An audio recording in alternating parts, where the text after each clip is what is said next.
Po 34 letech někdo konečně porazil Tetris. Zase podíváme, jestli tam nemůžu vygenerovat titulky. To by bylo fajn.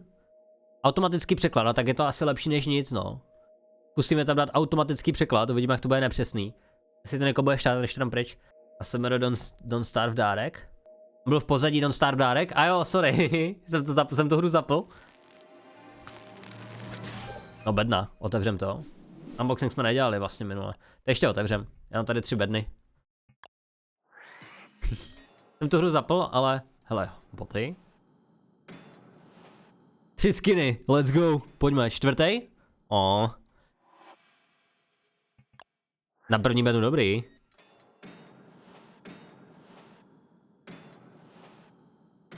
Ještě jednu? No, tak to OK, tak se to vybalancovalo. A tady budou 4 skiny, kopium. 1. Tak nic. Tak nic.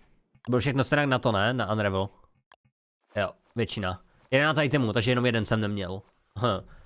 No, dobré, tak jo, tak já to vyjedu z toho. This is Willis, aka Blue Scooty, setting a new world record. Tak tohle ještě vslumím. This is Willis, aka Blue Scooty, setting a new world record for the longest game of NES Tetris by getting the first ever level 157. But something unexpected is about to happen.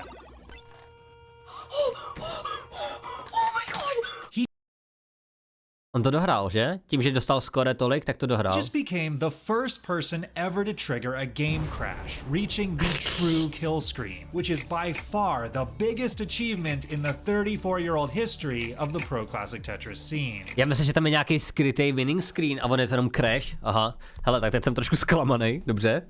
Tak to je blbý, no, když vás to zklame hnedka v první 8 vteřinách. So why is this such a big deal? And can a record like this ever be broken? To answer both those questions, we need to go back and start with the first unbeatable barrier in the game. In NES Tetris, released for the Nintendo Entertainment System in 1989, the goal is to assemble falling blocks to clear complete lines. For every 10 lines cleared, you move up a level and the speed gets a little bit faster. The fastest speed is reached at level 29, and at this point the pieces can no longer reliably get to the sides by holding down the side-to-side buttons. For decades, this was considered the end of the game, and level 29 got dubbed the kill screen because it always killed your run. Except it wasn't a kill screen in the traditional sense. In retro games, a kill screen normally refers to when it's impossible to get any further due to a glitch in the game's code. For example, in Pac-Man, the kill screen is reached at level 256, where a glitch garbles the entire right side of the screen and you aren't able to eat enough white dots to clear the level. NES Tetris doesn't actually have a glitch at level 29. The level is clearable if you can somehow figure out a way to move the pieces faster. And in 2011, Thor Ackerlund became the first person to reach level 30 on video by vibrating his fingers to mash the controller faster than the game's built-in speed, a technique known as hyper-tapping. And because level 29 is the maximum speed in the game, all the levels afterwards don't get any faster, so it was theoretically possible to go even higher. Thor's level... Ten mazec, ta představa, že typek se dostal ještě výš a byl to malej kluk, víš, jako oni mají větší reflexy, no, to už jako nejde. Už jsem vyřešil ten problém s VXkem, kde jsem nevěděl, co mám dát jako poslední striker, tak jsem tam dal super handy na životy plus 150 HP, myslím. To se dá, no, ty životy jsou taky nice. Record would stand for 7 years, until a teenage hyper-tapping prodigy, Joseph Saley, broke it in 2018 by becoming the first player to reach level 31. Joseph's skill would allow him to win... Ono to je hrozně RNG, protože vám může padnout jakákoliv kostka. To podle mě už není potom o skillu, jak umíte mačkat, jako, spíš jako máte výdrž a jako vám padne kostka, no. 2 Tetris World Championship titles in 2018 and 2019, and he slowly kept pushing the level world record upwards all the way to level 35, until an even faster hyper-tapper Eric ICX came along and became the first to reach levels 37 and 38. Now this was light years ahead of what anyone would have expected when the game first came out, but overall progress on the record was still slow because hyper-tapping only barely made level 29 speed possible. Deep runs into the 30s still required getting good luck with the pieces and near perfect placements with almost zero margin for error. In order to truly push things a lot further, some kind of breakthrough was needed. But then a new technique came along that would change everything. Já tady trošku zastavím pro dramatický efekt. Mě by zajímalo, jestli vás bavil Tetris. Já jsem to úplně zbožňoval a já vám můžu ukázat proč. Protože já mám jednu takovou hru u sebe na Steamu. A mám v ní možná víc hodin, než bych chtěl. A to je Tricky Towers. To mám 14 hodin. Já vím, že to je málo, ale já mám ještě jednu hru, kterou jsem hrál. Dokážu to, já na PlayStationu nezjistím hodiny. Já mám totiž na PlayStation VR, ještě na jedničce, jsem si koupil Tetris efekt. Hrál jsem ve VR Tetris. Možná si říkáte jako, proč VR Tetris, to nedává smysl. No, ve VR byl Tetris takovej, že vy jste byli obklopeni nějakou prostě třeba vodou, kolem vás plavaly vlastně ryby a uprostřed jste měli ten Tetris. A vám to, když jste splnili vlastně tu lineu, tak vám se změnila hudba, nebo se vám nějak vylepšovala. To bylo hrozně super. A já jsem si to pak koupil i na Switch, i na ten. I na ten, no sakra, na Oculus Quest jsem si toto. Jo, že ten Tetris efekt vypadal takhle, že ona v tom vlastně hraje hudba a podle toho vlastně, jak vy spojujete ty věci, tak vám to úplně jinak, jak vám hraje hudba, je to i bez VR, ale je to strašně super, protože jsem si to užíval. Tak, špatky k videjku. In 2020, a Tetris player named Cheese watched a video on various button mashing strategies and had the epiphany to combine a multi-finger technique by Hector Fly done on arcade cabinets and another technique that used a finger on the bottom of the controller to push it into another finger on the top. He called this new technique rolling, and it allowed him to easily reach button mashing speeds over twice as fast as the quickest hyper tappers. He became the first player to ever reach level 40, and although a hyper tapper named Alex Thatch would end up taking the record back, he would be the last tapper ever to do so. Over the next 2 months, there was a flurry of new records as most of the top players in the scene switched over to the new rolling technique, culminating in Eric ICX, now a roller, shattering the record in 2021 by making it all the way to level 95. Jak se lidi úplně nadřeli a on tam v klidu v rukavičkách, no to, tak to je husté. With the fastest speed in the game now fully mastered, it seemed like the sky was the limit for how far players could go, but an even bigger challenge than speed was looming on the horizon. NES Tetris was originally designed with 10 normal-looking color palettes for levels 0 to 9 that were bright, colorful, and easily visible. Every time you go up 10 levels, the game then loops back around to the first color scheme. But because this game was coded in the 1980s, everything is written to try and be extremely memory efficient. So the line of code that's supposed to determine the level color glitches out starting at level 138 and starts pulling data from outside the color table, resulting in a bunch of random, bizarre color palettes that can be difficult to see. If you're into code and wondering exactly how and why this happens, Hydrant Dude has a great 2-minute explainer video on the subject that I'll link in the description. Obviously, the colors glitch wasn't a problem when the game first came out because making it to level 138 would have been a pipe dream. But now, players were actually on the verge of getting there. Technically, the first player to reach the glitch colors was Fractal161, but he opted to go... Když tu hru hraješ takhle, se ti rozbijou barvy. On the much lesser played PAL version of the game, which runs 20% slower than the much more common NTSC version that is used in the World Championships and most of the main leaderboards, including this one. Eric ICX became the first person to achieve glitched colors on the NTSC version, impressively managing to get it in an actual tournament match and making it all the way to level 146 before a particularly dim level caused him to top out. He ended up winning the 2022 World Championships a few months later. But now the combination of challenges with visibility and sheer endurance were starting to seriously slow down progress again, as Eric's world record game had lasted nearly 40 minutes. It took over a year before anyone was able to get past the dim level that had taken out Eric, and when a player named Pixel Andy finally managed to beat it, he got taken out by an even more difficult level. Já doufám, že tyto lidi našli nějaké lepší využití potom pro své rychlé prsty, ty vole. Ať to znamená cokoliv. Featuring pieces that were nearly pitch black. The colors. I can't see it. No, I couldn't see it. No. I couldn't see it on my screen. It just went dark. So what was the future of the record? Slow incremental progress at increasingly difficult to see levels? Well, it turns out the most significant achievement yet was closer than anyone thought. Profesionální klavíristi, ano, to jsem přesně myslel. Nebo hráči na kytaru. Back in 2021, a programmer Greg Cannon made a Tetris-playing AI called Stack Rabbit in order to push the game far beyond what was possible for a human. Not limited by stamina or eyesight, Stack Rabbit was able to fly past the most difficult glitched color levels with ease, and Greg ended up coining names for each of the color schemes as they passed, such as calling the dim level that took out Eric Dusk, and the black. Teď nerozumím jedné věci. Oni použili, no jasně, použili AI na to, aby se dostali co nejdál, ale tím pádem, když to bylo poprvé, co viděli, že ta hra crashla u toho týpka, jak to hrál, to znamená, že ta AI se k tomu nedostala, že to AI necrashla tu hru, nebo že se nedostala nakonec. To je zajímavé. Jo, protože AI to logicky má hrát nejlépe, jak může, že jo? Protože nedělá chyby, když se to naučí. Takže mě zajímá, jak to, že člověk se dostal už úplně ke konci.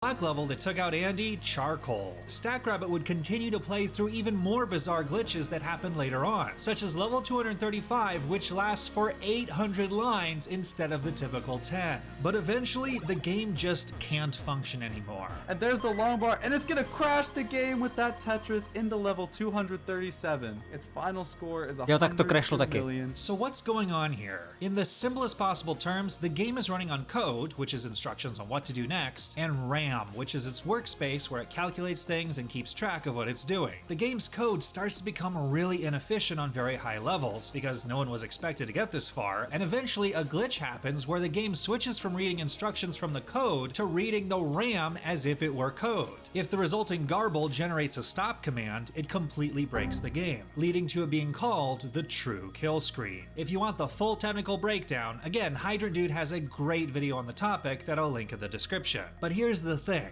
The game crash doesn't always happen in the same spot, because the glitch can get triggered by very specific things depending on the level, such as what piece you have or how many lines you clear at once. And Stack Rabbit was actually playing on a modified version of the game that has 7 digits in the score counter instead of 6, so it didn't have the same crash spots as an unmodified version. In 2022, there was a massive effort put into researching the mechanics of the crash, and Hydrant Dude made a spreadsheet tallying up every possible situation that could cause the crash to be triggered. Yeah. A tomu říkám dedication. Ty vole. I know, the same guy again. This guy's the MVP of documenting all this stuff. And it turns out that the earliest possible trigger for the crash on the unmodified original version of the game was a single at the transition into level 155. That actually wasn't too far off from the world record. A human might actually be able to do that, provided they could get through Dusk and Charcoal. In 2023, after Fractal won the World Championships and firmly established himself as the best current player in the scene, he decided to start live streaming daily attempts to get the crash. But on the very first night of his grind, a player named Blue Scooty shocked the scene by being the first player to ever beat Charcoal and make it all the way to level 153. Not only did this set a new level world record and score world record to boot, it was only 18 lines away from the first crash. Scooty was a newer player in the scene who'd recently been on a meteoric rise, achieving a surprise semifinals finish in the 2023 World Championships. And after getting the record, he decided to challenge Fractal and start grinding for the game crash himself, and later said in an interview, "You know, I just thought if I was so close, I might as well race him for it and try and beat him to the crash." But Fractal looked like he could be getting it at any moment. Já to nechci zpochybňovat, ale myslíte, že si to napíše do životopisu? Takže já bych to tam napsal. Založí nějakou pozici asi. Then 24 hours later on day 2 of the grind, he had a game early on that went all the way to the level right before the glitched colors. Are you ready? Oh, okay. Later on in the night, he succeeded in getting to the glitched colors, but then disaster struck when he hit Dusk. Oh my god. No, I got completely blindsided. Despite not getting the game crash, this game would actually end up taking back the score world record from Blue Scooty. On day 3, Fractal started up again, ready for another evening of attempts. But just 20 minutes into the stream, the chat alerted him that Blue Scooty was currently on a big run. Wait, what is Scooty at right now? Oh my god. Blue Scooty was on a roll, having reached the glitched colors and easily coasted through dusk with a low board. Next up was Charcoal. He had a little bit of trouble at the beginning, but managed to clutch a line piece to the left to get the stack down to complete the level. Now it was just a matter of carrying the game to the finish line. He slowly kept downing levels, passing his old record and making it to 154. This was it. He just needed a single on the final line clear to get it. But then 4 lines in, he misdropped. Now in dig mode, he started optimizing his stack for survival instead of singles. He managed to open his board just in time to fill the long bar dependency, but oh no!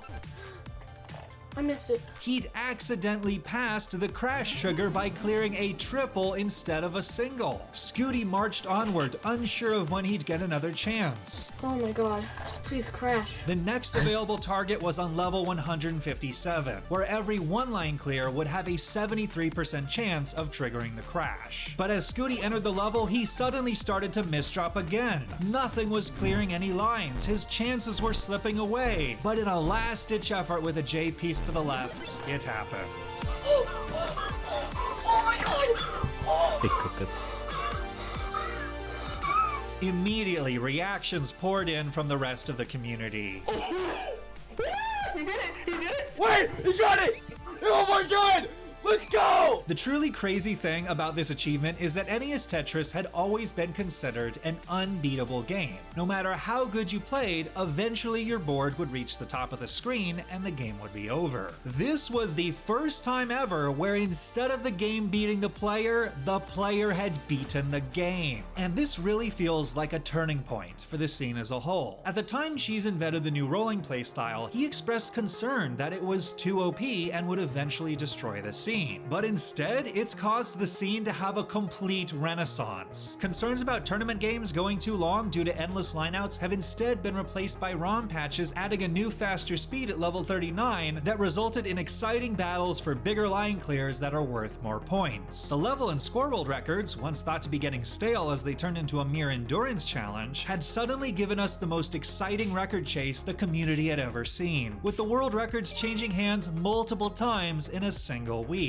And now that the game crash has officially happened, there's a ton of possibilities of where the record chasing can go from here. Players could go for speedrunning the crash or trying to get the highest possible score before it. No, Fractal, he said that he was interested in going for an efficient game crash. So I think he's definitely going to be coming back for the world record. If he's gonna go for an efficient game crash, then I might as well, too. And Blue Scooty, as a person, feels like a representation of the very best of what the community is. At live events, he's always been a cheerful and gracious competitor. Ale mazec.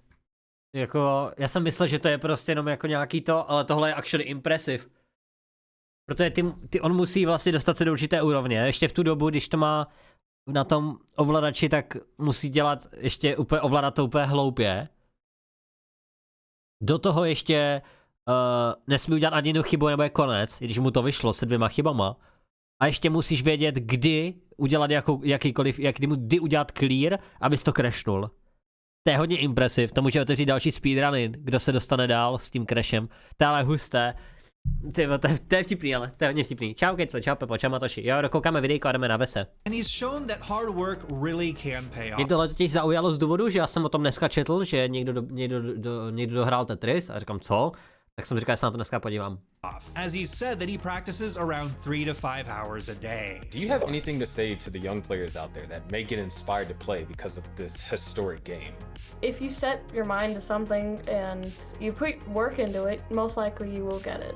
If you try hard enough. His first place finish at the Kansas City Regional Championship this past month was his first live tournament victory. And if you'd like to see him play live again, his next appearance will be at the Heart of Texas Regional Championship in just a few weeks. But one final question remains. After the game crash, is there any major milestone left to achieve in the game? As it turns out, the answer is yes. What if, instead of intentionally trying to get the crash as quickly as possible, you instead try to avoid it? Just how far could you possibly get? In order to push the game further beyond Byl můj what telefon, humans by the way. and even AIs can currently do, some people in the community have constructed tool-assisted speedruns, aka TASes, where instead of being played in real time, every move is manually entered in. This allows them to simulate what it would look like if a player was able to avoid all the potential traps that could trigger the crash. This would become almost a fundamentally different type of challenge than any previous one in the game. Instead of being rivals, the player in the game will be working together as a team, with the player doing everything they can to ease the burden of the game's ancient code limping along, keeping them both alive. If both the player and the game survived every pitfall, the final level they would reach is level 255, with a glitched color scheme of pure red. This is the last level that can be stored in the game's memory, and things are so unstable that 5 of the 7 pieces in the game could trigger the crash when falling normally, so the player basically has to push down on every piece to survive. So what happens when the level clears? It loops right back around to level 0. The game officially resets back to the beginning. If the original kill screen was the game's way of beating the player, and the true kill screen was the player's way of beating the game, beating level 255 is the rebirth screen, with both the player and the game emerging triumphant together. If it can be done someday, it will be the ultimate final achievement of the original game. Thanks so much to the patrons. Tohle mi udělalo radost, tohle videjko. To mi udělalo radost. Ty jo, jsem nečekal, že to je až tak komplexní. Takže víte, co z toho vyplývá? Že Tetris je jako velký třesk. Všechno začne pak znovu. Čau Ondro, čau, čau. Co se děje? Máme čumendo, klasicky, začátek streamu.